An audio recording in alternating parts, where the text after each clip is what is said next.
Bismillahirrahmanirrahim. Assalamualaikum warahmatullahi wabarakatuh. Alhamdulillahi rabbil alamin. Wassalatu wassalamu ala Rasulillah wa ala alihi wa ashabihi wa mawalah. Rabbi shrah li sadri wa yassir li amri wahlul 'uqdatam min lisani yafqahu qawli. Subhanaka la ilma lana illa ma 'allamtana innaka antal alimul hakim. Sadaqallahul azim. Amma ba'd. Rekan-rekan sekalian, mahasiswi PIAUD hybrid yang berbahagia, alhamdulillah kita dapat bertemu kembali di pertemuan yang ke-10, di mana pada pertemuan ini kita akan membahas tentang salah satu pembahasan yang cukup penting. Ini menyentuh dari apa yang sedang kita eh, jalani, aktivitas kita sebagai mahasiswa di perguruan tinggi atau di Universitas Tanasa Siro. Pertemuan ini akan membahas tentang Islam sebagai agama ilmu. Karena Islam memang kaya dengan ilmu pengetahuan, sah dan tidaknya seorang berislam tentu harus dengan ilmu, tidak semata-mata dengan doktrin atau dogma. Namun ilmu yang ada dalam diri manusia itu harus mampu untuk memahami oleh akalnya dan dipahami juga dirasakan oleh hatinya, sehingga agama Islam itu benar-benar mengakar dalam eh, jiwa dan individu seorang muslim. Itulah kenapa dalam Islam atau pada perkembangannya Islam meskipun berasal dari Timur Tengah, dia mampu menjalar ke seluruh dunia, bahkan sampai ke Nusantara dan sampai ke kita. Itulah kenapa juga Islam sampai hari ini menjadi agama yang mayoritas di Indonesia, di tanah air utamanya. Baik, kita mulai eh, dengan basmalah. Bismillahirrahmanirrahim. Seperti biasa, kita ingatkan lagi bahwa Kelatan Saan sangat concern dengan eh, kelembagaannya, agar kelembagaan Unilam itu mampu untuk berdiri di atas satu falsafah, eh, yang intinya falsafah itu adalah ingin menjadi kampus, ingin menjadi perguruan tinggi yang kuat, dan mudah-mudahan sampai hari kiamat, di mana kampus yang kuat itu adalah kampus yang seperti diumpamakan dalam ayat dan surah Ibrahim ayat 24 dan 25 ini, yaitu sebagai syajarah thayyibah atau pohon yang baik. Pohon yang baik itu adalah pohon yang memiliki akar yang kuat dan menghujam ke tanah dan cabangnya menjulang ke langit. Tentu dengan pohon yang kuat yang memiliki akar dan cabang yang tinggi itu tentunya adalah pohon yang sehat dan akan melahirkan buah. Itu filosofisnya, kenapa kita terus mempelajari tentang pengetahuan. Selanjutnya, kita ingatkan lagi tentang landasan filosofis Latansa itu berasal dari surah Al-Quran Al-Qasas, surah ke-28 ayat 77. A'udzubillahi minasyaitonirrajim wa bataghi fi ma ataakallahu darul akhirah wa la tansa nasibaka minad dunya wa ahsin kama ahsanallahu ilaik wa la tabghil fasada fil ard innallaha la yuhibbul mufsidin. Bagaimana kita sudah bahas bahwa ayat ini mengandung empat hal. Pertama adalah akhirat itu adalah tujuan kita bersama.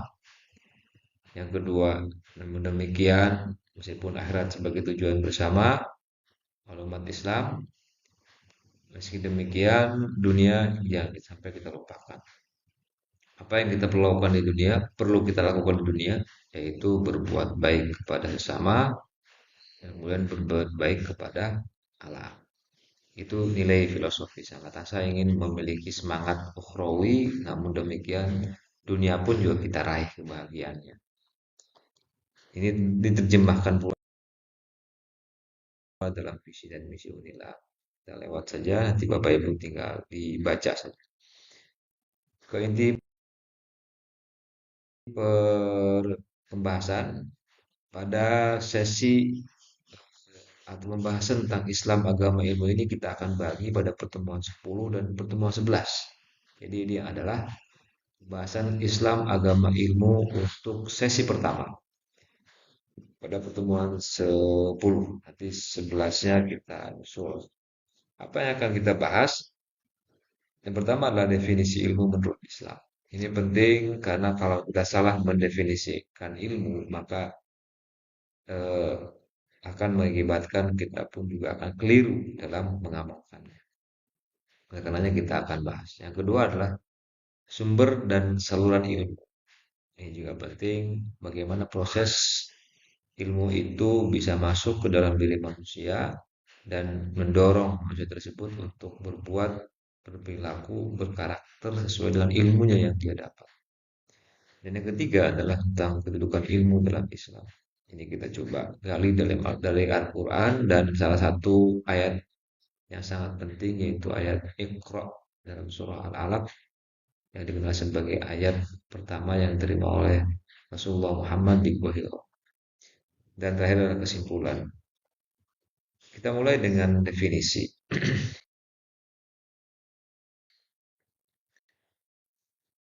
Tapi sebelumnya kita coba membahas tentang mengapa topik ini penting untuk kita bahas. Yang pertama adalah transisi kehidupan. Rekan-rekan semua mungkin ada yang baru selesai sekolah menengah atasnya atau SMA-nya. Ini adalah fase baru ibu-ibu untuk masuk ke perguruan tinggi atau universitas. Fase di mana rekan-rekan semua akan mendapatkan suasana belajar yang berbeda, terlebih yang hybrid ya, akan mendapatkan wawasan yang lebih luas. Kemudian apa tujuan kita semua kuliah? Ini perlu ditanya pada diri kita masing-masing sebagai bentuk pertanyaan retoris yang hanya dijawab oleh masing-masing pula. Apa tujuan kita kuliah? Saya pikir meski misal kita menjalankan kuliah ini hanya untuk sebagai syarat administrasi atau untuk mendapatkan legalitas sebagai pengajar, tapi tentu kita niatkan lillahi ta'ala sebagai mahasiswa muslim, mahasiswa muslim di sekolah tinggi yang muslim juga. Usikum bin wa nafsi saling mengingatkan bahwa niatkanlah kita untuk belajar dan belajar itu adalah untuk mendapatkan ridho Allah Subhanahu wa taala. Kalau Allah sudah ridho, insyaallah apapun yang kita inginkan itu akan didapatkan dengan mudah dan hasilnya itu tentu saja akan berkah. Apa hubungannya kuliah ini dengan keyakinan agama saya? Tentu saja karena kita ini adalah perguruan tinggi yang sangat menjunjung tinggi nilai-nilai agama, maka akan sangat kaya sekali dengan nasihat, dengan eh, apa mauizah, dengan hikmah yang akan didengarkan dari para dosen atau dari setiap kali ada pertemuan, entah seminar ataupun stadium jenderal. Kampus kita ini sangat mementingkan itu. Yang selanjutnya adalah kita juga akan mengenal cara berpikir Islam, yaitu paradigma Islam. Islam bukan hanya agama ritual, tapi sebuah pandangan hidup atau worldview yang komprehensif, yang menempatkan ilmu pada posisi yang sangat sentral. Itulah kenapa Islam sangat mendorong umatnya untuk belajar, untuk mencari ilmu, untuk eh, membaca. Dimanapun kita berada, entah di kampus, entah di majelis taklim, entah di saung-saung, entah di rumah, itu adalah proses belajar. Yang terakhir adalah apa tujuan kuliah? Tujuan kuliah kita adalah membangun pondasi yang kuat tentang hakikat ilmu dalam Islam sehingga perjalanan akademik kita bernilai ibadah dan berkah. Itu yang penting. Jadi kita nggak kosong, terlalu fokus pada pencarian eh, kebahagiaan dunia sehingga yang justru bernilai ibadah itu atau nilai-nilai ibadah itu kita lupakan. Tidak, kita upayakan niat kita lillahi ta'ala, kemudian aktivitas kita akan dimudahkan dan untuk mencari keberkahan dari ilmu tersebut dan memudahkan kita untuk mendapatkan apa yang kita inginkan. Itulah kenapa kita membahas tentang ilmu dalam Islam. Kita akan bahas pertama tentang definisi ilmu menurut Islam. Tentu saja kita akan coba mengutip beberapa ulama tidak langsung kepada dari Quran, eh, karena kita butuh ulama untuk eh, mengetahui apa maksud dari teks Al-Quran dan juga teks hadis. Apa itu ilmu secara etimologi dan terminologi atau secara bahasa? Etimologi itu secara bahasa, terminologi secara operasional seperti apa? Ilmu berasal dari kata alima ya'lamu ilman. Ini bahasa Arab ya yang kemudian diadopsi oleh bahasa Melayu dan dijadikan sebagai kosakata dalam bahasa Indonesia. Kalau kita merujuk pada bahasa aslinya, ilmu itu berasal dari kata alima. Ini tasrifnya. Bapak Ibu yang pernah belajar ilmu tasrif dalam ilmu sorof ya, mengenal perubahan kata ini dari kata alima fi'lul madi al fi'lul madi ya'lamu al fi'lul mudhari ilman ini masdar. Apa artinya dari ilman? Artinya adalah mengetahui. Lawan dari al jahal atau kebodohan. Bermakna menyingkap hakikat sesuatu sebagaimana adanya objektif. Itu ilmu ya. Di luar dari diri kita. Kita mengetahui di Rangkas Bitung ada kampus bernama Unilam. Maka kita pun juga pernah masuk ke dalamnya, pernah daftar di sana, pernah belajar. Nah, itu ilmu lengkap itu. Selain mendengar, tapi juga pernah mendatanginya. Yang kedua, terminologi.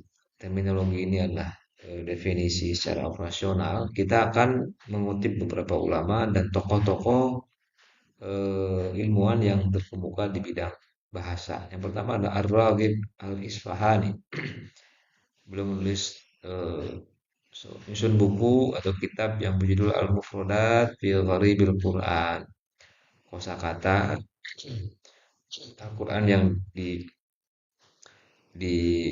masuk ke dalam kategori gharib atau unik atau asing.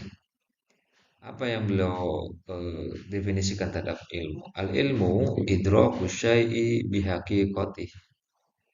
Ilmu adalah mengetahui sesuatu sesuai dengan hakikatnya. Wakila dan katanya sebagai sebuah tambahan al-ilmu husulu surati syai'i fil aqli. Dan dikatakan ilmu adalah terwujudnya bentuk gambaran sesuatu di dalam hati. Jadi ini adalah satu definisi yang sangat dalam. Ketika contoh kita melihat pohon, maka yang kita lihat itu bukan bentuk pohonnya, tapi maknanya. Itu dalam pengertian Islam ya. Karena ada pengertian lain yang melihat pohon itu ya hanya sebatang kayu berakar dan kemudian dia memiliki daun dan berbuah.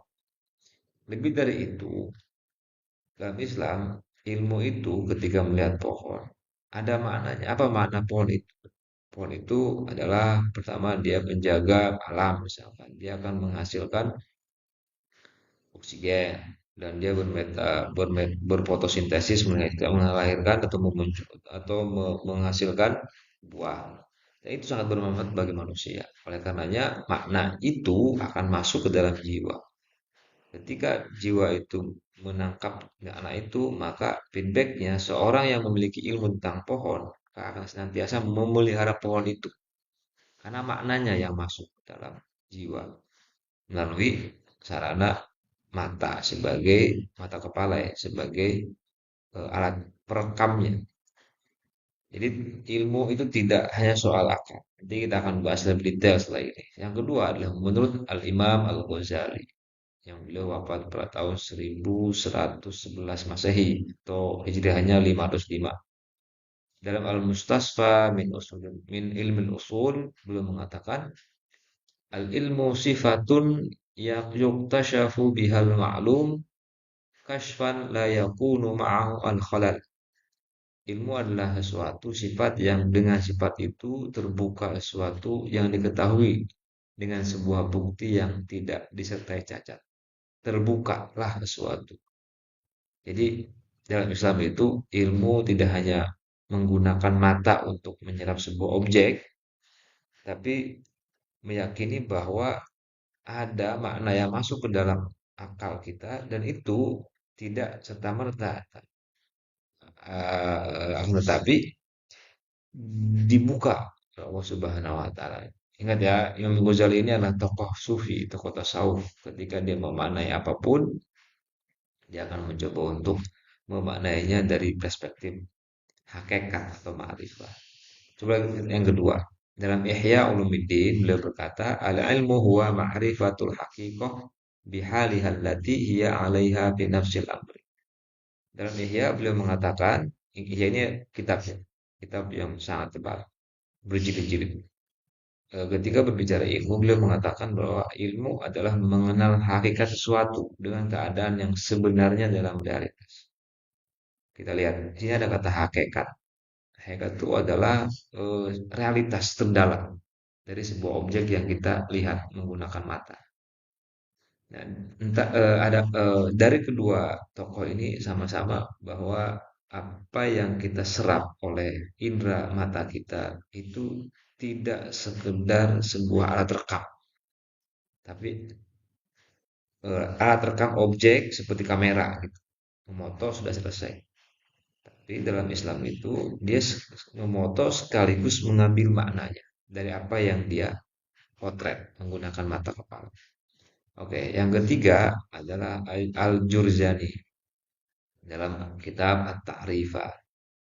Beliau mengatakan al-ilmu husulu surati syai'i fil aqli wa huwa naqidul jahli. Ini mirip. Ilmu adalah hadirnya bentuk gambaran sesuatu dalam akal dan ia adalah lawan dari kebodohan. Baik, coba kita analisis dari Al-Isfahani, Al-Ghazali, Al-Jurjani ada kesamaan bahwa yang masuk ke dalam diri manusia itu adalah maknanya, bukan objek gambar sebagaimana kamera. Hanya yang membedakan adalah kalau ar-raghib itu menggunakan kata idrok, ya di sini raghib isman. Sementara yang menggunakan ma'rifah.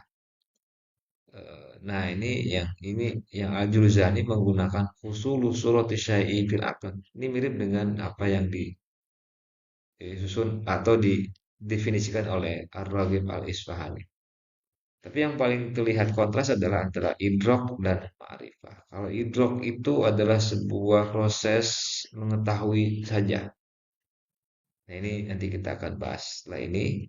Kalau ma'rifah ini mengetahui lebih dalam dari sekedar mencerapnya dengan indera, baca indera, panca indera.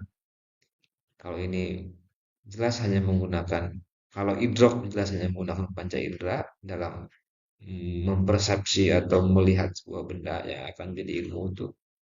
Kalau ma'rifah itu dia dibantu dengan indera batin atau apa namanya satu alat untuk memaknai tidak selesai pada mata tapi lebih dari itu dia akan masuk ke dalam pikiran dan masuk ke dalam hati. Dan yang keempat, nah kita lihat coba menurut Syed Muhammad Naqib Alatas, ini tokoh yang akan kita kenal. Ini akan menjadi salah satu rujukan kita dalam membahas tentang ilmu dalam Islam. Menurut Syed Muhammad Naqib Alatas yang juga dikenal dengan Al-Atas dalam The Concept of Education in Islam atau konsep pendidikan dalam Islam, beliau mendefinisikan ilmu yang terinspirasi oleh Al-Jurjani tadi dengan mengatakan usulu makna au surat makna ausurati syai'i fin nafsi wa wusulun nafsi ila makna syai'i. Ilmu adalah tibanya makna suatu objek pengetahuan yang berasal dari Allah ya, dari atas dalam jiwa manusia, masuk ke dalam jiwa manusia. Kemudian sekaligus sampainya wusul jiwa manusia, sampainya atau wusul jiwa manusia pada makna sesuatu objek pengetahuan tersebut. Nah, ini ada resiprokal dari atas wusul, dari bawah naik ke atas wusul. Jadi ada ada apa? Ada gerakan gerakan ganda dari atas turun, dari bawah naik. Nah, ini eh, definisi menurut Al-Atas tentang ilmu. Tapi ini terinspirasi oleh Al-Jurjani. Sementara nanti beliau akan memiliki definisi khusus.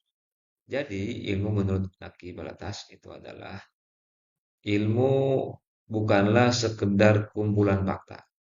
Artinya ilmu itu bukan ini Budi, ini Bapak Budi, ini Wati seperti yang anak-anak SD. Ini kan konteksnya adalah orang dewasa ya. Bukan sekedar kumpulan fakta.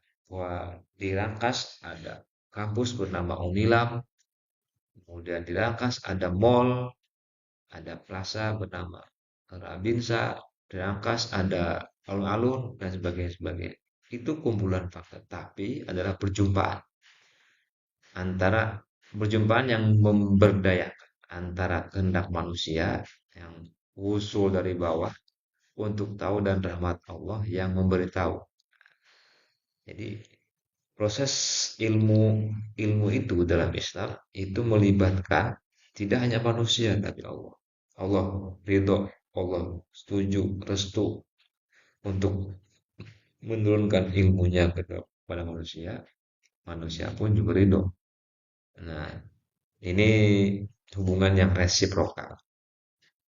Sebagai gambaran di sini ada sebuah ilustrasi ya. Nah, ini adalah makna syai', artinya gambaran sesuatu, makna makna sesuatu yang diserap oleh manusia nantinya.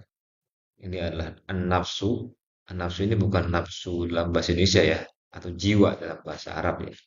Ketika an-nafsu diartikan dalam bahasa Indonesia itu menjadi jiwa, bukan nafsu dalam pengertian desire dalam bahasa Inggris. Nafsu itu adalah jiwa. Dua entitas ini, makna syai atau makna sesuatu, kemudian dia turun ke nafsu atau ke jiwa, dan jiwa akan naik ke atas untuk mendapatkan makna itu. Jadi aktif keduanya, jiwanya aktif. Oke, kita lihat makna syai, fusulu makna syai fin nafsi. Tibanya makna sesuatu dalam jiwa dan sampainya wusulun nafsi fi makna syai, sampainya jiwa kepada makna syai itu. Nah, ini disebut dengan resiprokal. Kedua-duanya aktif, proaktif, tidak ada yang pasif. Allah memberikan ilmunya atau gambaran maknanya kepada jiwa manusia. Manusia pun juga memang dari sejak awal dia ingin mendapatkan itu. Dari mana mulainya? Bisa dari bawah ke atas, kemudian atas merespon, atau dari atas ke bawah dan bawah merespon. Kenapa? Karena umumnya manusia ya yang mencari ilmu ya berarti kan dia berusaha untuk mendapatkan pemahaman. Maka Allah akan memberikan izin untuk dipahami. Tapi di tempat yang lain Allah pun juga akan memberikan ilmunya tanpa diminta oleh manusia. Itu adalah kehendaknya. Atau dua-duanya bisa ketemu dalam satu kegiatan ilmiah. Nah, kita ingin kegiatan ilmiah kita itu, kuliah kita itu seperti ini keadaan konsep ilmunya. Allah ridho, kita pun emang ridho. Oh, kita emang berjuang dengan tulus, ikhlas, penuh jihad, ya, penuh istihad, penuh kesabaran, dan diniatkan untuk Allah Subhanahu Wa Taala. Allah pun juga ridho pada kita. Maka ketemu di situ. Ilmunya kalau sudah ilmu Allah yang seperti ini masuk dalam jiwa kita, insya Allah akan sangat bermanfaat. Tidak hanya di dunia tapi juga di akhirat. Nah, Penjelasan berikutnya, makna dalam pernyataan ini bukan makna subjektif penerima, bukan makna yang kita bangun sendiri. Jadi makna ini gambaran yang eh, yang sesuai dengan wujud dan hakikat yang kita serap melalui indera. Ini adalah makna sejati yang bersumber dari Allah. Jadi yang datang berjauh itu adalah pemahaman akan hakikat objek tersebut dalam perspektif ilahi. Ini eh, apa nanti akan dibahas di slide berikutnya ya. Nah, selanjutnya eh, secara epistemologis, epistemologis itu adalah filsafat tentang ilmu ya, ilmu tentang ilmu. Alatas dengan konsep ilmu yang tadi beliau sampaikan bahwa ilmu itu adalah husulu makna syai'i fin nafsi, kemudian wusulu wusulun nafsi fi makna syai'i, datangnya makna ke dalam jiwa dan sampainya jiwa kepada makna tersebut, maka itu dimaknai atau diberikan definisinya oleh Syed Muhammad Naqib Alatas sebagai seorang pakar. Ilmu adalah pengenalan dan pengakuan sekaligus tentang tempat-tempat yang benar dari segala sesuatu di dalam tatanan penciptaan sehingga membimbing ke arah pengenalan dan pengakuan akan tempat Tuhan yang tepat di dalam tatanan wujud dan keperiadaan. Ini terlalu filosofis ya, mungkin memahaminya agak rumit. Tapi begini, ketika ilmu itu masuk ke dalam diri manusia, Allah ridho bahwa ilmu itu akan masuk ke dalam jiwa manusia dan manusia pun juga memang sejak awal ingin memahami itu, maka di situ ada pertemuan antara ridhonya Allah dan kesungguhannya manusia. Maka ilmu itu akan membimbing dia untuk mampu bersikap adil, menempatkan sesuatu pada tempatnya.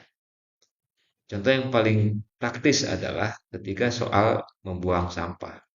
Orang yang berilmu dengan orang yang tidak berilmu beda cara membuang sampah.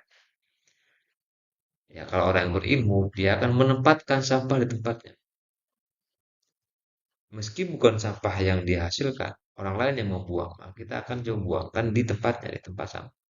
Orang yang berilmu, orang yang tidak berilmu dalam hal memperlakukan sampah adalah dia tidak akan pernah menempatkan itu pada tempatnya atau dibiarkan, itu diamkan. Jadi ilmu itu harus mampu untuk menggerakkan jiwa, menggerakkan raga agar dalam rangka untuk menempatkan sesuatu pada tempatnya. Contoh yang tadi soal sampah, soal pohon, atau soal apapun yang ada di dunia ini. Dan mampu juga untuk bisa menempatkan Allah pada tempatnya. Dan ketika kita menempatkan Allah pada tempatnya sebagai yang maha kuasa, kita adalah maha lemah. Ketika kita merasa sebagai orang manusia yang maha lemah atau manusia yang banyak kelemahan, maka kita pun juga akan selalu meminta pertolongan kepada Allah. Bagaimana yang sering kita ucapkan dalam surah Al-Fatihah, ihdinas siratal mustaqim, siratal ladzina an'amta 'alaihim. Iya, karena dua iya karena saya hanya kepadamu lah aku meminta pertolongan. Iya, karena menyembah hanya kepadamu lah aku menyembah dan dan hanya kepadamu lah aku minta pertolongan. Itu adalah pengakuan. Nah, ilmu dalam perspektif alatas adalah bukan hanya pengenalan, tapi pengakuan akan Allah sebagai Tuhannya, akan orang tua sebagai orang yang melahirkan kita dan membesarkan kita, maka kita pun juga harus membalasnya dengan kebaikan. Kepada guru, orang yang menunjukkan jalan yang penuh hikmah, jalan yang benar, maka kita menghormatinya. Kepada pohon, pohon itu kita tempatkan sebagai makhluk Allah yang perlu kita lindungi, pun ketika kita harus memanfaatkannya, maka kita harus mampu untuk memanfaatkan dengan cara yang baik, bukan dengan cara yang tidak baik sehingga menghasilkan berbagai macam bentuk bencana seperti yang sedang terjadi di Aceh, Sumatera Utara dan Sumatera Barat sekarang itu dan mereka diberi kesempatan. Itu adalah ilmu dalam perspektif Islam, terutama yang dilontarkan oleh Syed Muhammad Naqib al-Atas, di mana ilmu itu tidak sekedar sebagai kumpulan fakta. Beda dengan orang lain di luar muslim, di barat lah apalagi. Mereka memaknai ilmu itu sebagai sebuah potret saja, merekam data. Dan dari situ ya, tidak ada tuntutan kepada yang memiliki ilmu dalam konteks ilmu barat itu adalah untuk menjaga, untuk memelihara, untuk berperilaku yang baik. Karena nggak ada nilai. Sementara ilmu dalam Islam itu ilmu masuk, gambarannya masuk dalam jiwa manusia, berikut membawa nilainya. Sehingga kita bisa mampu untuk mengenal, mengakui tempat-tempat yang benar dari segala sesuatu dalam tatanan penciptaan. Dalam tatanan penciptaan itu artinya makhluk Allah semua yang ada di dunia ini, sehingga membimbing ke arah pengenalan juga dan pengakuan akan tempat Tuhan yang tepat dalam tatanan wujud dan keberadaan. Kita melihat apapun makhluk di bumi ini itu adalah dalam tanda kutip ya sebagai representasi Allah, maka kita harus sayangi dia, harus kalau dia manusia. Ini sama dengan eh, landasan filosofis kita dalam surah Al-Qasas ayat 77 itu wa ahsin kama ahsanallah. Allah memerintahkan kita untuk berbuat baik kepada sesama pun juga dengan alam. Ini definisi menurut Al-Atas. Kita perlu tahu, ini akan ada banyak tokoh yang akan saya kenalkan di sini supaya Bapak Ibu juga mudah-mudahan mendapatkan berkah ilmunya dari tokoh-tokoh ini.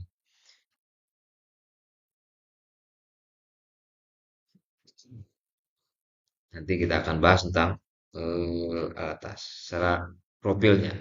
Nah, ini gambaran, gambaran ilmu dalam perspektif Al-Atas, di mana ilmu adalah tidak berhenti pada proses pengenalan, tapi pengakuan. Nah, kemudian kita mampu untuk meletakkan sesuatu yang kita serap dan kita indera menggunakan mata untuk menempatkan sesuatu pada tempatnya. Atau bukan hanya di indera, dirasakan. Misalkan ya malaikat atau nabi gitu. Meskipun kita tidak pernah bertemu nabi, tapi informasi yang validnya sampai pada kita. Kita menempatkan dia adalah sebagai orang atau manusia yang paling sempurna dan mulia. Ilmu pengenalan dan pengakuan pada tempat yang benar itu eh,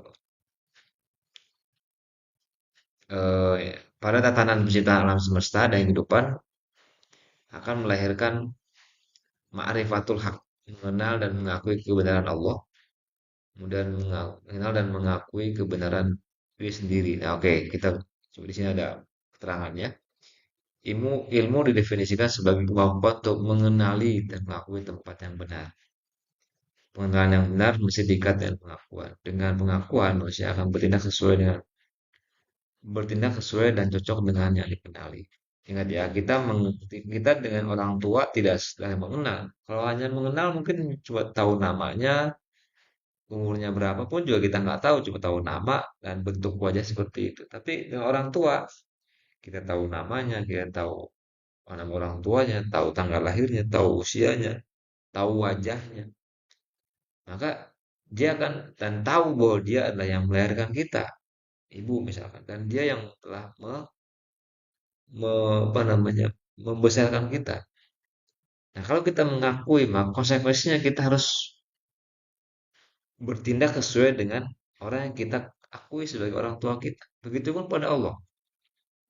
Allah Maha Besar, Allah Maha Pencipta, Allah Maha Rahman Rahim dan sebagainya. Kita akui raditu billahi robba, kita ridho bahwa Allah adalah Tuhan, maka kita pun juga harus nantiasa berupaya untuk berperilaku, bertindak sesuai dengan apa yang Dia kehendaki. Itulah syariat yang perlu kita dan orang yang selalu senantiasa berusaha untuk menjalankan syariat dan perintah Allah dan selalu berupaya untuk menghindar dari apa yang dilarangnya itulah takwa. Takwa itu adalah bentuk lain dari kata ilmu karena orang yang bertakwa itu adalah orang yang di hadapan Allah mengakui sebagai Tuhannya sekaligus juga mengakui syariat. Kita akan konsekuensi dari pengakuan kita kepada Allah sebagai Tuhan kita itu adalah kita mengikuti apa yang Dia kehendaki. Oke. Nah, eh, ilmu itu diterapkan untuk mengenal dan mengakui tiga wilayah utama realitas yang telah Tuhan ciptakan. Antara lain mengenal Tuhan atau ma'rifatul haq. Ini adalah tujuan tertinggi dari ilmu. Ilmu harus membimbing kita untuk mengenal Allah sebagai pencipta, pemilik dan tujuan akhir.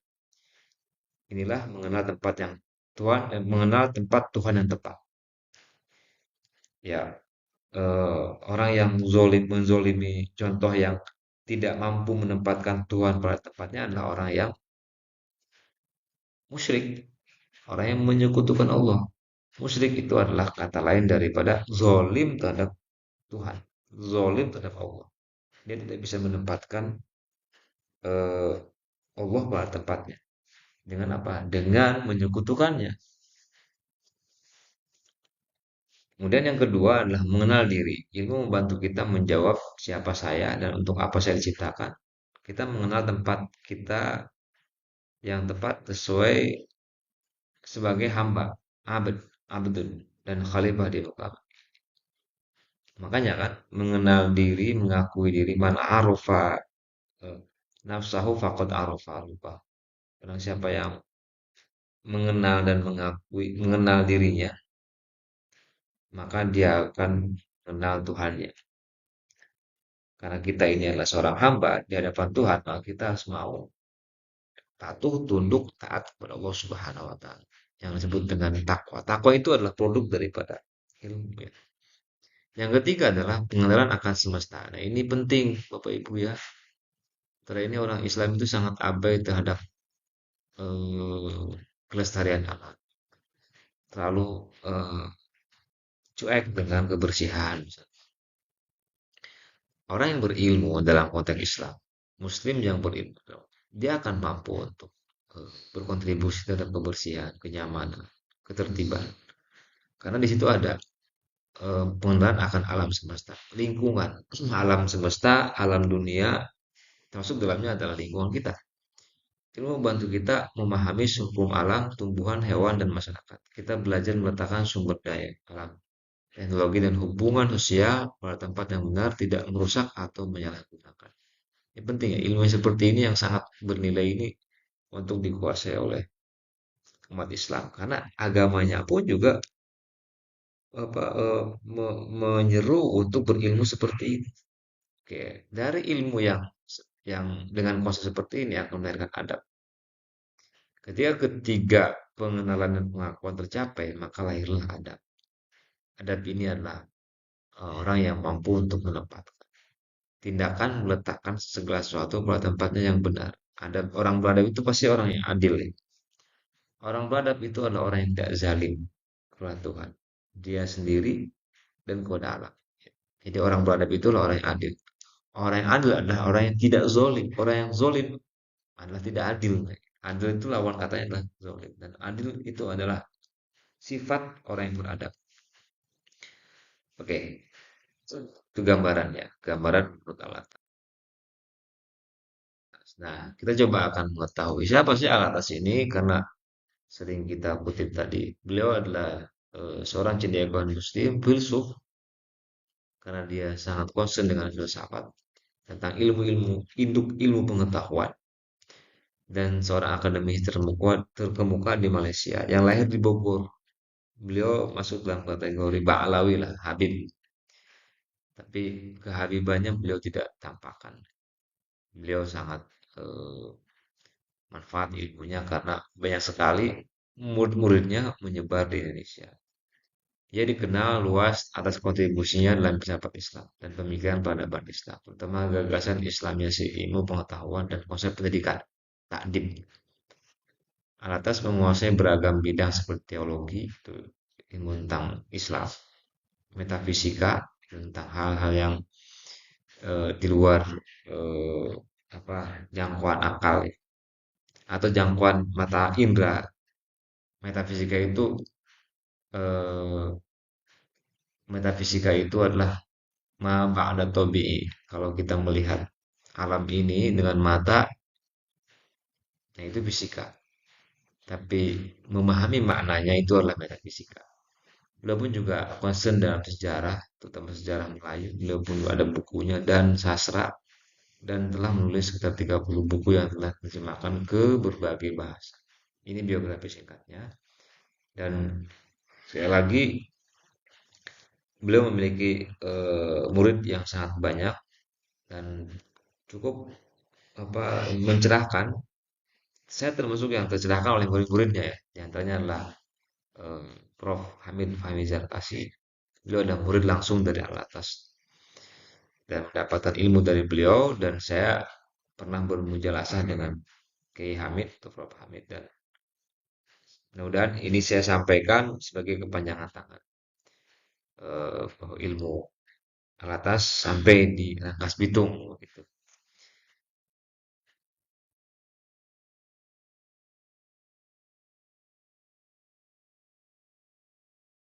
Ya, sekarang kita setelah memahami definisinya, terutama yang tadi kita bahas dari perspektif dan pendapat seorang tokoh yang sekarang masih ada, alhamdulillah beliau diberi kesehatan dengan usia sekitar 90 tahun ya. Jadi beliau masih aktif eh, membina para ahli dan ilmuwan di Malaysia. Karena kita masuk ke dalam sumber dan saluran ilmu. Perlu untuk dibedakan antara sumber dan saluran. Karena kita akan keliru mengatakan bahwa sumber air itu adalah keran yang nempel di kamar mandi rumah kita masing-masing. Karena itu keran itu bukan sumber tapi alirannya atau saluran. Sumbernya di mana? Sumbernya di mata air. Mungkin jauh dari rumah kita. Nah, kita harus bedakan antara sumber dengan saluran.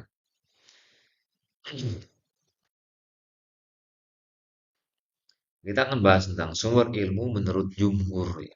Apa itu jumhur? Jumhur itu mayoritas ulama mutaqaddimin, ulama-ulama klasik, ulama-ulama dulu. Ini penting untuk diketahui. Ulama yang dulu dengan konteksnya ya, di mana zaman itu mungkin belum pertautan dan eh, persinggungan antara umat Islam dengan non-Islam atau Jazirah Arab, katakan demikian, dengan non-Jazirah Arab itu belum seintens sekarang. Itu salah satu yang perlu jadi catatan ya, bahwa sumber dan saluran ilmu juga pernah dibahas detail oleh banyak ulama karena kita termasuk agama yang sangat mementingkan ilmu, maka para ulamanya sangat banyak sekali. Dan tentu mereka akan berteori tentang ilmu yang mereka pahami. Oke, tapi secara garis besar kita tidak satu persatu ini bisa diglobalkan. Secara garis besar sumber ilmu dalam Islam dapat dikategorikan menjadi dua jenis, yaitu sumber nakliyah, nukil ya. Nukil itu kita menukil dari wahyu, yaitu sumber wahyu atau teks. Teks itu teks Al-Quran maupun teks hadis ya. Karena kita adalah agama yang berbasis teks. Teks itu kemudian yang akan membentuk peradaban. Teksnya apa? Quran dan Sunnah atau Al-Hadis. Ini masuk kategori an-naqliyah.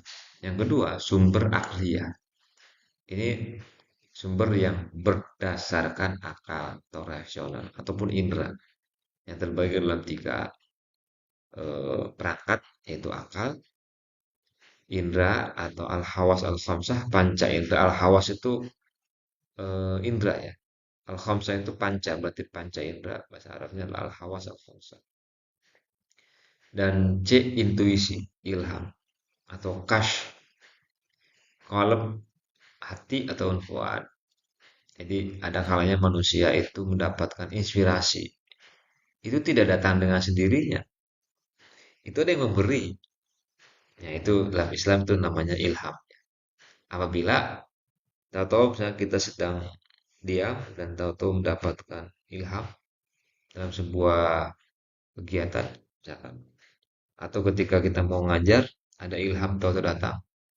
Karena ada keinginan kita untuk mengetahui dan kita berusaha, diam-diam kita memikirkan itu, Allah akan menolong kita dengan ilham. Karena kita sebetulnya masih ada komunikasi dengan Allah melalui saluran ilham. Baik, pembagian sumber ilmu menjadi akliyah dan nakliyah adalah pandangan arus utama.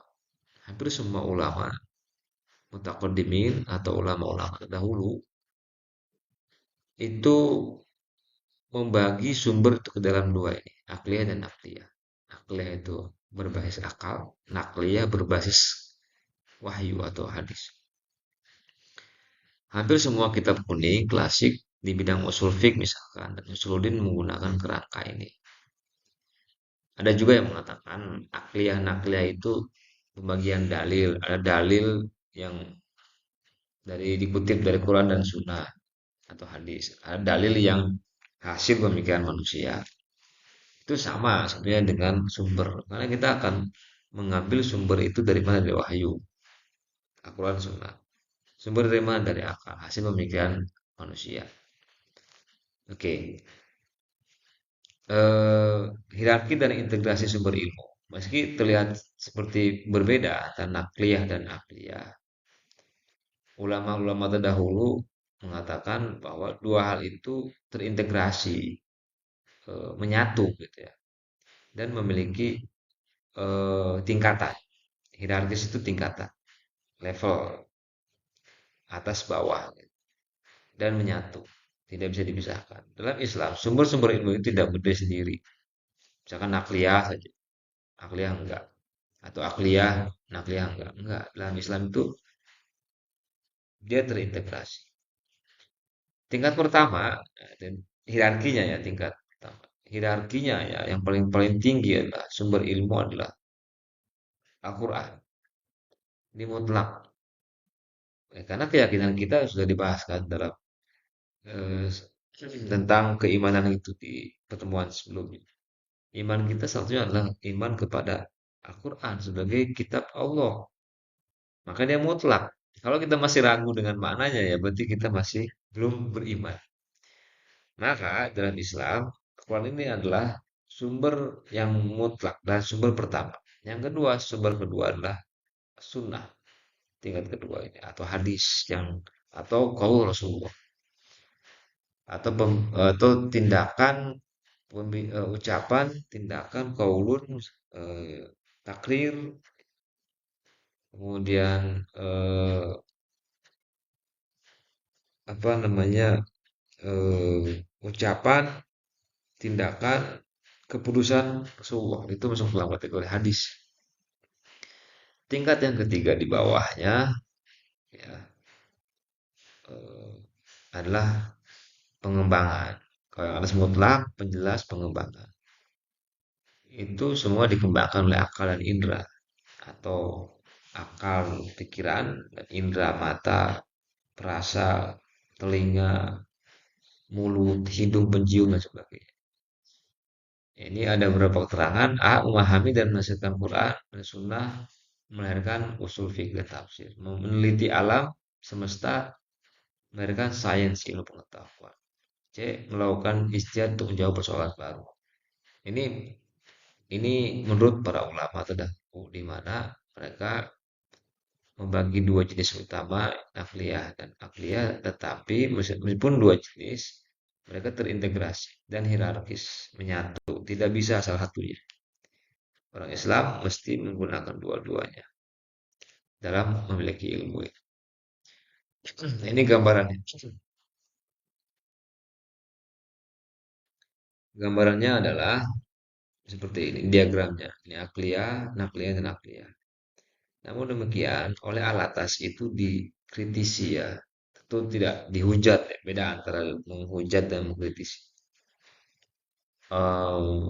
Ya, beliau kurang sepakat dengan hal ini. Mungkin beliau pun juga memahami eh, pandangan para ulama terdahulu. Tadi saya sebutkan apa bahwa di zamannya belum banyak sekali pertautan atau pertemuan antara peradaban Muslim dengan peradaban non-Muslim, katakan Barat lah, seintens sekarang.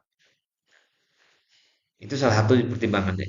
Nah, coba kita lihat apa yang dikritik oleh Al-Atas terhadap pembagian sumber ilmu nakliyah dan akliyah ini. Yang pertama, atau beliau menjelaskan dulu, beliau melihat bahwa pandangan arus utama para ulama klasik ini yang tampaknya tidak bermasalah secara tidak langsung membuka ruang bagi akal untuk beroperasi di domainnya sendiri tanpa koreksi dari wahyu.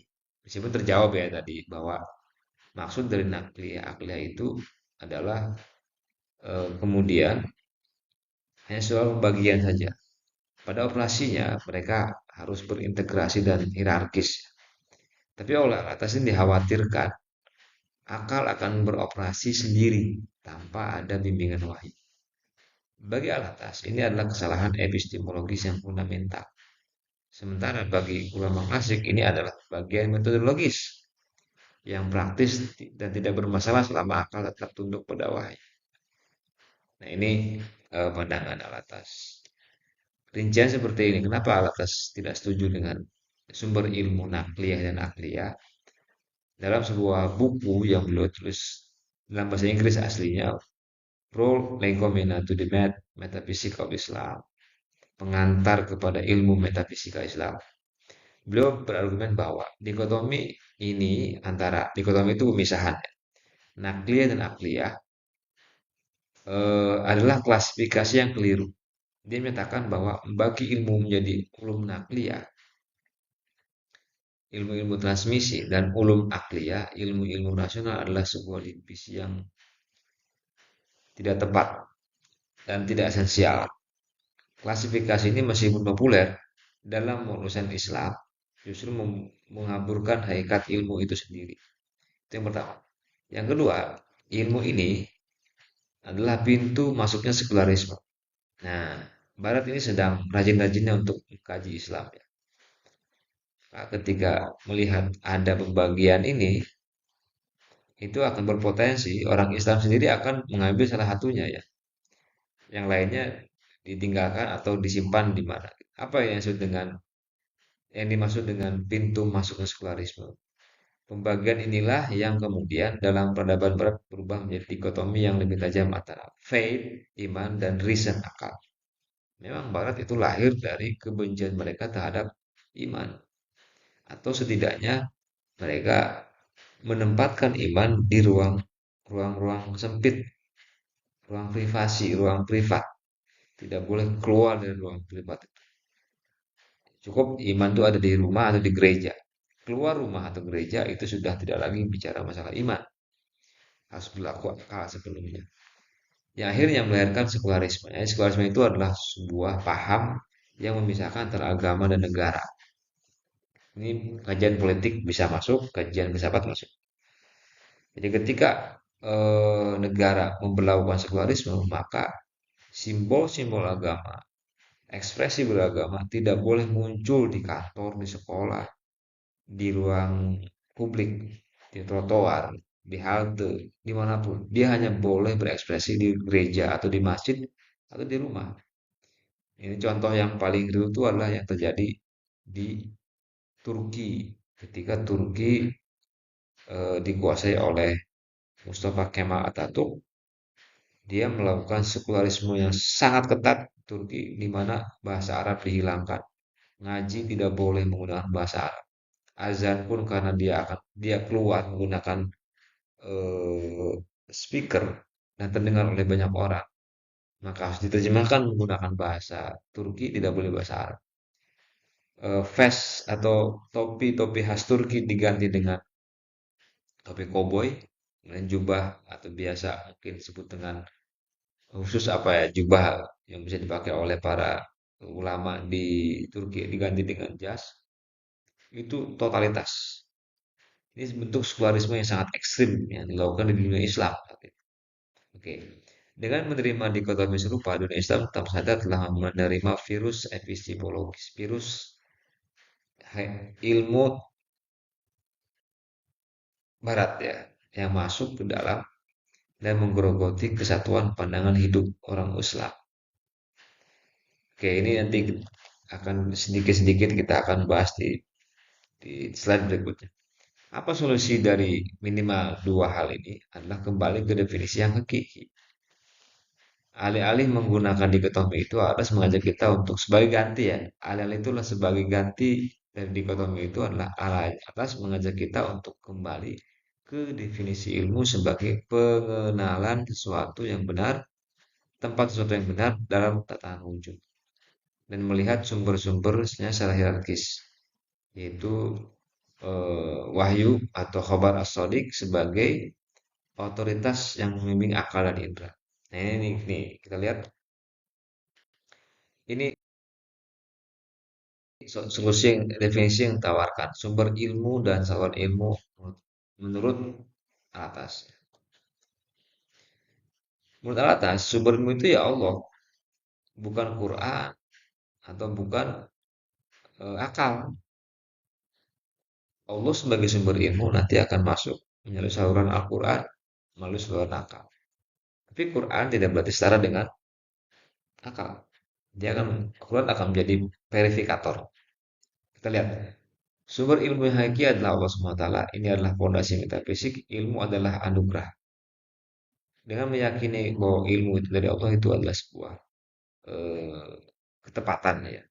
Semua saluran ilmu hanya berfungsi karena diizinkan dan diciptakan oleh penekanan ini menghilangkan kesan bahwa ilmu adalah ciptaan manusia semata.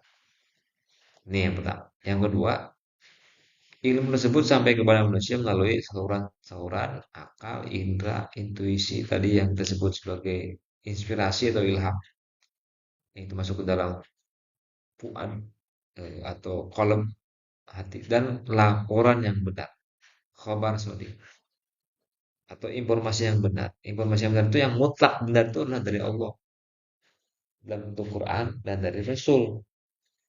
Mutlak secara relatif ya, karena hadis-hadis Rasul pun itu juga ada yang sahih, ada yang dhaif, ada yang maudhu ya, atau bukan hadis ya maudhu itu. Itu yang khabar sodik ini menjadi eh, apa namanya menjadi sumber utama. Nah, tapi saluran ini menurut Al-Atas tidaklah setara. Atas tidak melihat saluran ini setara antara akal, indera, akhirnya egaliter. Tidak. Itu juga mengandung hierarki, mengandung level antara yang utama dan yang tidak utama. Mereka disusun dalam sebuah struktur yang sangat hierarkis. Saluran yang paling tertinggi otoritasnya adalah khobar sodik atau laporan yang benar. Yang terbagi dalam dua, yaitu khobar sodik mutlak, Al-Quran, wahyu yang memiliki kebenaran mutlak. Mutlak itu berarti tidak terikat, tidak tergantung.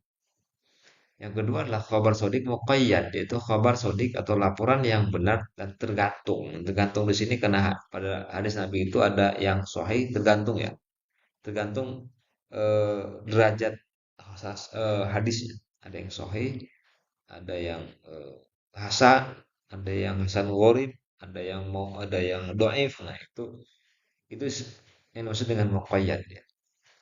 Yang kedua, saluran di bawah yang dipandu akal, indera, dan intuisi. Ketika saluran ini, akal, indera, dan intuisi, ini akan menghasilkan ilmu yang sah jika konsisten dan tidak bertentangan dengan khobar sodik di atasnya. Ayat wahyu berfungsi sebagai hakim dan pemandu, the judge and the guide uh, for reason untuk akal, indera, dan intuisi. Begini gambarannya.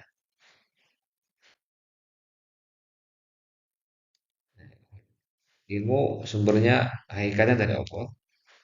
Dia turun melalui saluran yang tertinggi, yang paling otoritatif adalah khabar sodik yang terbagi dalam dua, Quran dan Sunnah. Yang Quran disebut sebagai khabar sodik mutlak, laporan yang benar mutlak, tidak terikat oleh apapun kebenarannya. Yang kedua, Sunnah atau hadis khabar sodik muqayyad yang kebenarannya terikat oleh otentisitas, keaslian hadisnya. Apakah derajatnya sahih atau dhaif.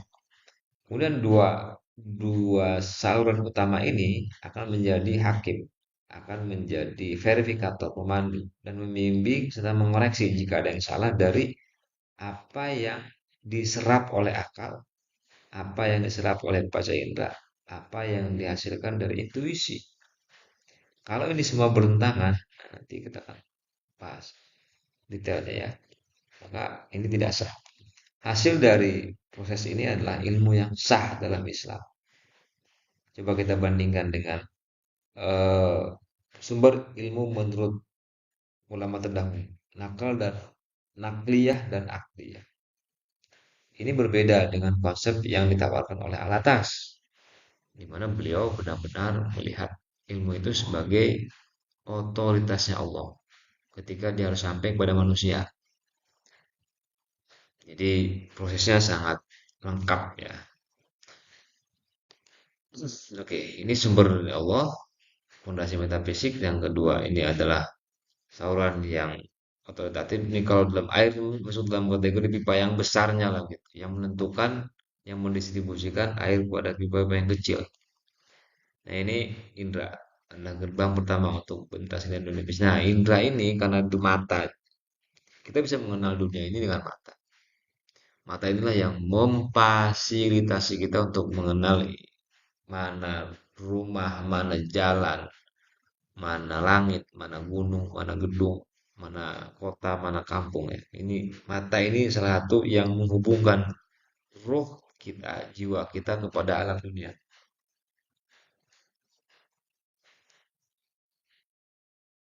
Dari apa yang dilihat oleh mata itu tidak langsung masuk ke hati, tapi masuk dalam akal. Akal akan memproses apa yang telah kita lihat menggunakan mata dan disimpulkan oleh akal, dan apabila yang membutuhkan tindak lanjut dalam bentuk gerakan tubuh ya akal akan memerintahkan untuk gerak. Kita melihat misalkan eh, ada teman di kejauhan sana mungkin di sekitar 20-30 meter, terlihat oleh mata, oh itu teman saya yang tadi saya cari-cari. Masuk ke dalam akal ketika mata apa namanya melihatnya, masuk ke dalam akal dan akal mengonfirmasi, oh itu kan yang dia cari, yang kamu cari. Nah, akal itu akan memerintahkan gerakan tubuh untuk menghampirinya. Nah, seperti itulah prosesnya. Meskipun dengan cepat ya. Saya bicara seperti ini pun juga menggunakan mata dan langsung diterima oleh akal. Akal berputar dan menganalisis, membedakan, kemudian memilah, memetakan, dan menyimpulkan itu adalah kerjaan akal. Oke, itu itu juga intuisi dan sebagainya ya. Ini sumber dan saluran ilmu pengetahuan menurut alat.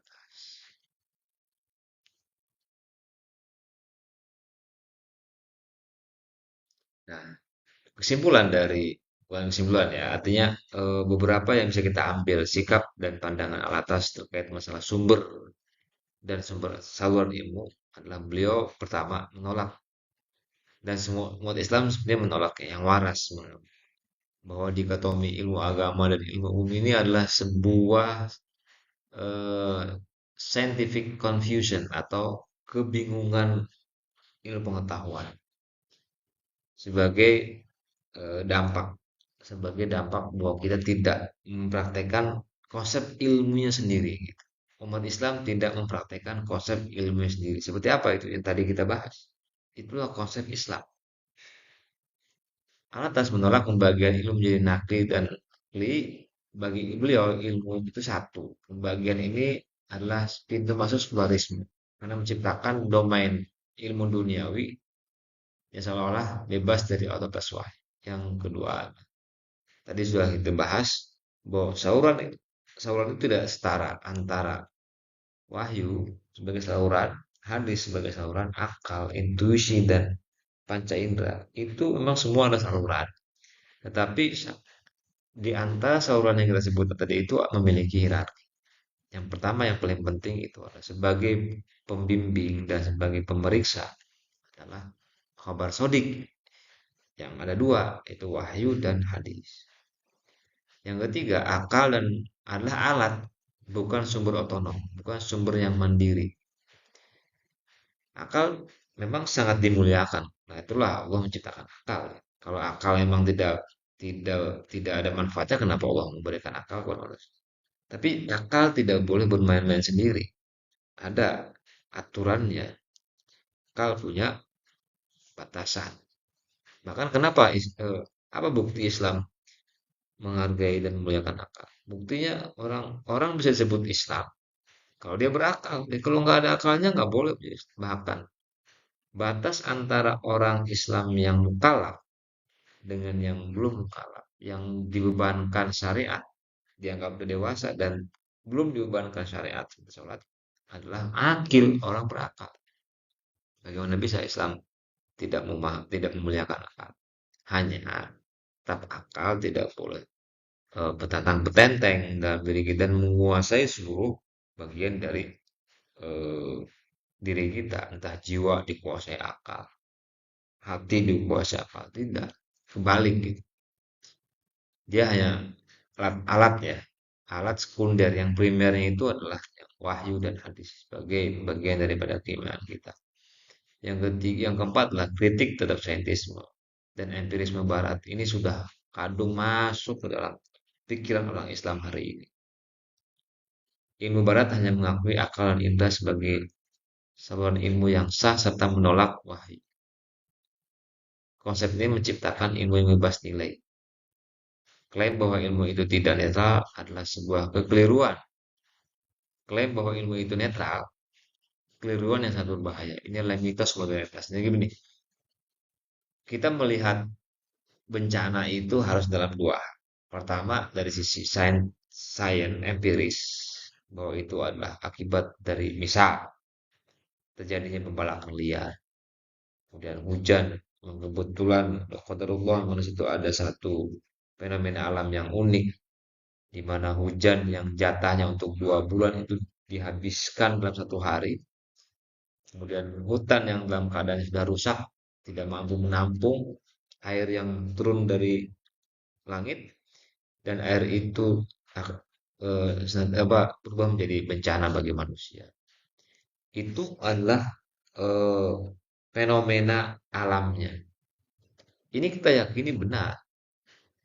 Apalagi kalau misalkan sudah dijelaskan oleh BMKG. Tapi jangan salah, hujan itu juga atas dasar hukum yang Allah tetapkan.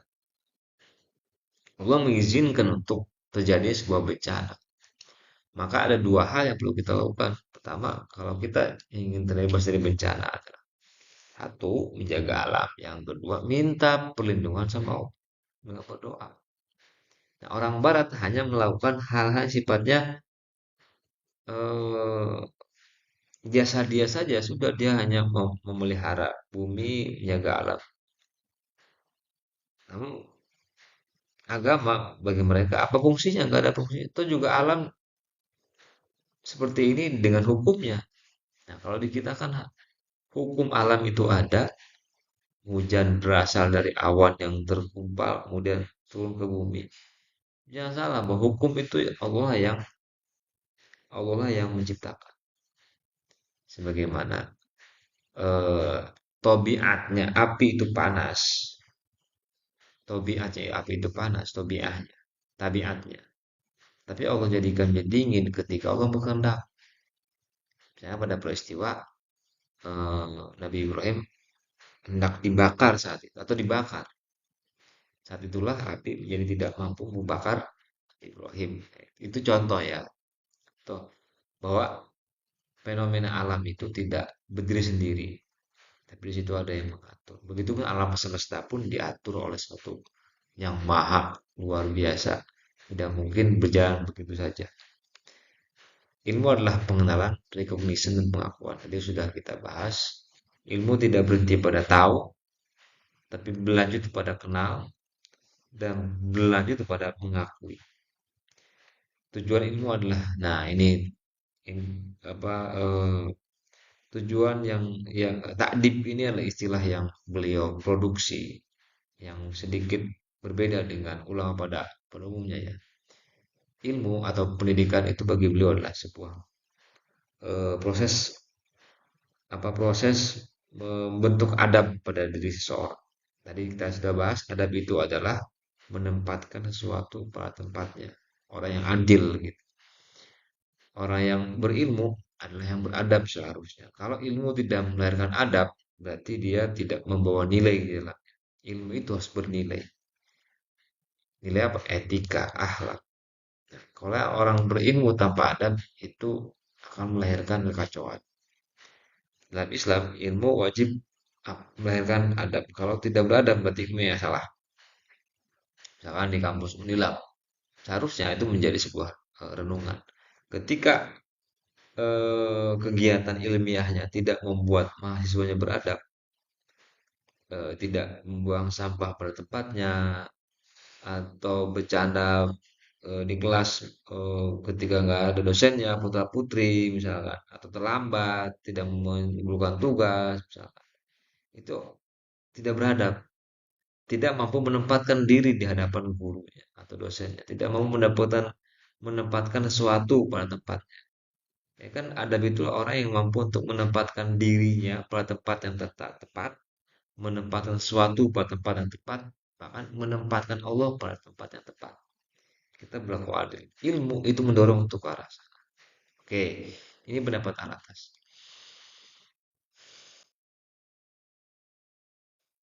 Kita coba tilik dari Al-Quran sebagai sumber ya ilmu pengetahuan. Pertama adalah surah Fusilat ayat 53 tentang kebesaran Allah di alam semesta. Ini ayat yang favorit ya soal sumber karena di sini sudah katakan A'udzubillahi minasyaitonirrajim. Sanurihim. Kami akan memperlihatkan kepada mereka ayatina fil afaki wa fi anfusihim. Tanda-tanda kebesaran kami, aku ya kami itu adalah Allah di segenap penjuru dan pada diri mereka sendiri. Jadi dalam diri kita pun juga sebenarnya ada ilmu yang bisa kita dalami renungkan. Oh ya Allah luar biasa. Dalam tubuh kita itu mengandung saraf yang panjangnya kalau tidak salah sampai berjuta-juta meter. Nah, Allah alam bisawab ya. Hatta yatabayyana lahum annahul haq sampai hingga jelaslah bagi mereka bahwa Quran itu adalah benar. Tidak cukupkah bagi kamu bahwa Tuhanmu menjadi saksi atas segala sesuatu? Awalam yakfi bi rabbika annahu ala kulli syai'in syahid. Ini Allah sebagai aktor utama datangnya ilmu pada diri kita. Baik melalui alam semesta fil afaki penjuru dunia wa fi anfusihim dan diri kita sendiri. Jadi alam semesta dan diri kita itu. Kalau alam semesta itu makrokosmos, alam al-kabir. Kalau diri kita itu adalah mikrokosmos, alam yang kecil. Bapak Ibu coba lihat perhatikan dalam dunia astronomi. Struktur-struktur astronomi atau struktur planet di dalam astronomi itu mirip dengan struktur yang ada dalam tubuh kita. Wallahu a'lam bishawab. Ini menunjukkan bahwa ada kesamaan eh, struktur wujud astronomi atau makrokosmos itu atau alam semesta memiliki relasi yang sangat eh, kuat dengan apa yang ada dalam diri kita. Allah alam bisawab. Yang kedua adalah surah Al-Baqarah ayat 32. Allah mengetahui segalanya. Qalu subhanaka la ilma lana illa ma 'allamtana innaka antal alim. Mereka para malaikat menjawab, Maha suci Engkau tidak ada yang kami ketahui selain apa yang telah Engkau ajarkan kepada kami. Ini meyakini bahwa Allah lah yang akan memberikan pengajaran kepada kita. Sebagaimana Adam pun diajarkan oleh Allah asma kullah. Ini adalah surah yang ayat ini ayat yang melanjutkan dari cerita Allah kisah Allah dalam ketika mengajarkan Adam nama-nama benda ya, kepada Nabi Adam. Kemudian direspon oleh malaikat. Kemudian Allah memberikan respon balik dan jawaban malaikat ini. Qal para malaikat itu menjawab Subhanaka la ilma lana illa ma 'allamtana. Engkau tidak ada yang kami ketahui selain apa yang telah Engkau ajarkan kepada kami. Sungguh Engkau yang Maha mengetahui punya. Kemudian Al-Baqarah ayat 255 ini surah ayat kursi yang sudah kita hafalkan. Khususnya pada redaksi wala yuhituna bisyai'in min ilmi. Dan mereka tidak mengetahui sesuatu apapun tentang ilmunya melainkan apa yang dia kehendaki. Taunya seseorang, taunya kita tentang sesuatu itu adalah Allah yang menghendaki. Ini surah yang favorit yang mungkin dibaca setiap kali kita ketakutan ya. Karena memang ini ayat yang menunjukkan bahwa Allah Maha Besar, Maha Kuasa dari segala wujud yang ada dalam semesta ini.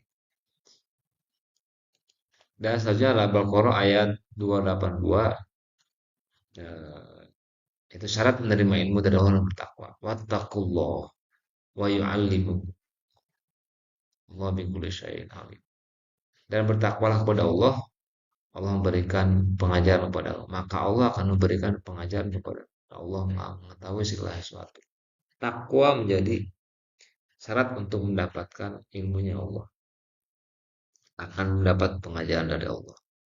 Makanya ada suatu peristiwa misalkan orang tanpa belajar tapi dia tahu itu suatu hal yang tidak mustahil. Itu mungkin terjadi pada seseorang yang bertakwa. Karena itu adalah bantuan Allah. Melalui ilham, melalui kefirosat, inspirasi, intuisi tadi ya. Yang ayat yang lain juga ada di surah Nahl yang berbicara akal indra hati adalah saluran ilmu Allah kepada manusia. Allah akhrajakum min butuni ummahatikum la ta'lamuna syai'an wa ja'ala lakumus sam'a wal absara wal afidah la'allakum tashkurun. Allah mengeluarkan kamu dari perut ibumu dalam keadaan tidak mengetahui apa dan dia memberi pendengaran, penglihatan dan hati nurani agar kamu bersyukur. Ini alatnya adalah hati dan akal untuk memahami dunia ini ciptaan Allah Subhanahu wa taala. Dan juga surah Al-Kahfi yang sering kita baca di setiap malam Jumat, selain juga surah Yasin memberikan ilmu kepada Nabi Khidir ya. Fawajada abdan min ibadina atainahu rahmatan min indina wa 'allamnahu min ladunna ilma. Ini sosok misterius dan Nabi Khidir ini penuh misteri tapi dibuka oleh Allah dalam surah Al-Kahfi ini. Karena dia sosok yang paling eh, merepresentasikan orang yang tahu tanpa belajar ya, karena komunikasinya dengan Allah Subhanahu wa taala intens.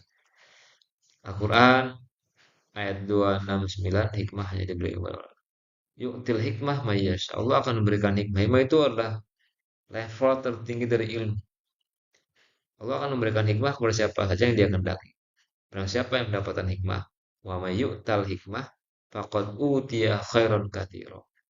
Sesungguhnya barang siapa diberi hikmah oleh Allah, sesungguhnya dia telah diberi kebaikan yang banyak. Dan ini hanya orang-orang yang berpikir saja yang akan mendapatkan ulul albab dan tidak ada yang dapat mengambil berjalan kecuali orang-orang yang mempunyai akal sehat. Wa ma yadzakkaru illa ulul albab. Hikmah itu sekali lagi adalah ilmu level tertinggi. Manusia memiliki keterbatasan dalam hal ilmu pengetahuan.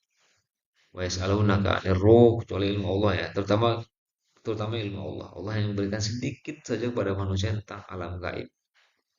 Karena manusia tidak akan mampu untuk menerima banyak hal tentang hal yang gaib. Karena kita memang kecenderungannya hanya bisa menangkap hal yang sifatnya syahadah yang dapat dicerna oleh panca indera.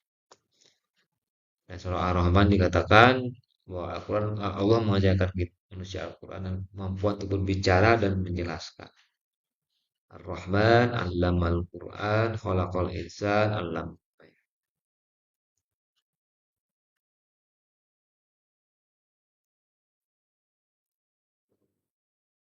Berikutnya adalah kedudukan ilmu dalam Islam. Tentu ini sudah maklum minad din bid-darurah, orang tahu, tapi kita coba akan sedikit ulas tentang seperti apakah ilmu kedudukannya dalam Islam.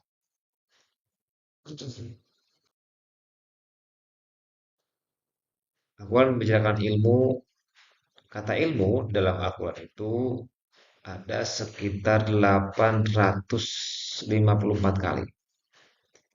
dari akar kata alima, ya, dalam bentuk berbagai bentuk derivasinya, ya, atau bentuk perubahan huruf alima, ya, alamu, alim, alam, itu tidak hanya ilmun, bukan, tapi juga alima, ada ya, alamu, kemudian yu'allimu. Itu kalau dikumpulkan ada 854 kali kurang lebih, ya. Nah, ini pengelompokannya. Dari 854 kali ini mencakup antara lain yang pertama sifat Allah, sifat sebagai ilmu sebagai sifat Allah. Seperti alim, alimun khabir, samiun alim, alamul ghuyub. Yang kedua sebagai pengetahuan manusia. Ini yang paling sering muncul tentang sifat Allah, ilmu sebagai sifat Allah. Yang kedua, pengetahuan manusia. Allah a'lamu bi a'daikum. Contohnya, ya. Kemudian qala alladzi indahu ilmun minal kitab. Lalu yang ketiga adalah proses belajar mengajar. Wa 'allama Adam al-asma'a kullaha. Dan dia Allah mengajarkan kepada Adam benda-benda seluruh. Ini komposisi dari 854. Paling banyak adalah mengandung ilmu yang itu adalah sifat Allah. Seperti alim, alim khabir, alim dan seterusnya.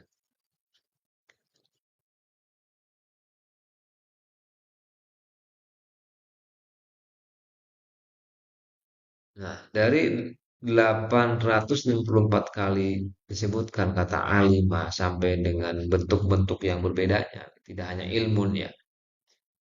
Distribusinya sangat bermakna. Yang pertama adalah sebagian besar sekitar 2 per 3 merujuk pada ilmu Allah, tadi sudah kita bicarakan di sebelumnya. Sebagian kecil merujuk pada ilmu manusia, konsep mengajar. Nah, menyebutkan kata ilmu dan turunannya yang sangat sering dilakukan memberikan pesan yang sangat kuat, diantaranya penegasan tauhid, penghargaan terhadap ilmu, dasar hukum, dan peringatan. Ini komposisi, ya, tambah. Dari jumlah ayat, jumlah kata, ya, jumlah kata ilmu dengan berbagai bentuknya, karena dalam bahasa Arab itu dari kata alim itu banyak. Itu sekitar 854 kali. Nah, kita coba, nah, ini tokoh yang kedua adalah Syekh Wahab Zuhail sebagai seorang pakar fikih. Beliau sudah wafat, ya, ulama Suriah. Dalam menafsirkan kalimat ikro, ya, yang intinya ada pada slide kedua. Ikro itu maknanya perintah membaca, ya. Dua objek bacaan Alkitabani, kitab Mansul, terus dan kitab makhluk. Jadi Allah memberikan ikro bismillahirrahmanirrahim ladzi khalaq itu adalah kata Wahab Zuhail. Katakan ikro bacalah itu artinya adalah baca kitab yang tertulis, yaitu Al-Quran, atau kitab makhluk, al-mahjul wal makhluk, kauliyah dan kauniyah, kitab kauliyah dan kitab kauniyah, kitab yang bentuk ucapan itu Quran, kauniyah itu alam semesta, atau istilah Wahab Zuhail ini adalah kitab manzul yang diturunkan tertulis dan kitab makhluk, yaitu alam semesta.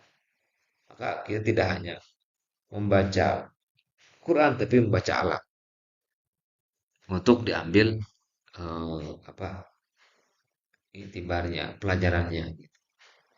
Dan Iqra menurut beliau adalah mendorong untuk berpikir kritis, tapi untuk melakukan tadabbur, peringatan, istinbat dari kesimpulan, dan istidlal mencari bukti. Kalau membaca doang kan ya seperti saya baca teks di slide ini kan baca doang. Harus lebih dari itu, ini merenungkan, menganalisis, kemudian eh, mendiskusikan dengan kawan sebagai Iqra itu intinya adalah tidak hanya membaca teks tapi membaca alam. Itu menurut Syekh Wahbah Zuhail yang wafat tahun 2015 yang lalu. Ini tokoh lokal, tokoh Indonesia yang sangat terkenal dengan Buya Hamka pun juga beliau ketika menafsirkan surah Al-Alaq ayat 1, ya, langsung saja ke intinya bahwa Iqra sebagai pembebas. Kata Iqra adalah senjata untuk membebaskan manusia dari tiga belenggu syirik, penindasan politik dan kebodohan tahayyul. Etika ilmu pengetahuan. Ketika ikro bismi rabbik, maka dengan nama Tuhan. Maka ketika kita berpengetahuan harus membawa Allah dalam proses pengetahuan itu. Yaitu intinya bahwa kita proses belajar harus membawa nilai. Revolusi untuk dakwah Islam memulai perubahan bukan dengan keras, tapi dengan revolusi intelektual dan spiritual. Oke, cakupan yang terakhir adalah cakupan membaca yang universal. Apa kata Hamka? Membaca segala sesuatu, alam, masyarakat, sejarah, dan bahkan membaca diri sendiri. Itu adalah bagian daripada Iqra. Baik, sudah di ujung pembahasan, kita masukkan kesimpulan dari apa yang kita bahas tadi. Yang pertama, yang jelas tadi kita bahas langsung disimpulkan menjadi Islam menempatkan ilmu sebagai pondasi utama kehidupan, sebagai yang tercermin dalam wahyu pertama Iqra. Yang kedua, ilmu dalam Islam bersumber dari Allah. Melalui salurannya, yaitu Quran, khabar sodik, dan juga akal, indra, dan intuisi sebagai satu alat yang dipandu oleh wahyu dan hadis. Ketiga, definisi ilmu menurut perspektif Islam tidak sekedar pengetahuan faktual, namun dia membawa nilai. Dan ilmu akan membawa orang menjadi beradab. Orang beradab itu adalah orang yang mampu menempatkan sesuatu, bahkan dirinya, di tempat yang tepat. Dan menempatkan Allah pada tataran wujud di alam semesta ini. Tidak bisa kita berbuat tidak beradab pada atau zolim pada Allah. Orang beradab pada orang yang adil, tidak zolim pada alam, pada sendiri, pada orang lain. Ilmu mengintegrasi harus diintegrasikan dengan adat dan akhlak. Ini sudah ini bagian daripada yang penting di kampus kita kan menggunakan jargon akhlakul karimah. Nomor 5, pencarian ilmu dalam Islam bernilai ibadah dan harus dilakukan dan motivasi spiritual. Jadi ini eh usikum wa nafsi nasihat untuk kita semua bahwa aktivitas belajar kita di kampus Unilam itu jangan sampai kosong dari niat lillahi.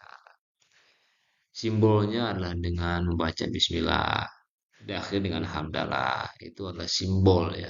Meskipun sekedar permukaan, tapi lebih dari itu dalam hati kita bahwa niat ya Allah saya pengen mengetahui sesuatu banyak hal dari proses kuliah ini. Mudah-mudahan kau mudahkan dan bermanfaat untuk kehidupan kami di dunia dan akhirat. Itu senantiasa ilmu kita yang kita cari hari ini itu akan bermanfaat dan berkah tentunya. Allah alam bisawab. Awal akhir saya minta maaf kalau ada yang kurang. Mudah-mudahan berkah dan manfaat apa yang kita bahas dan diskusikan pada malam hari ini atau pada hari ini. Kita tutup dengan kafaratul majlis. Subhanakallahumma wa bihamdika asyhadu an la ilaha illa anta astaghfiruka wa atubu ilaik. Hadanallahu wa iyyakum ajmain. Wassalamualaikum warahmatullahi wabarakatuh.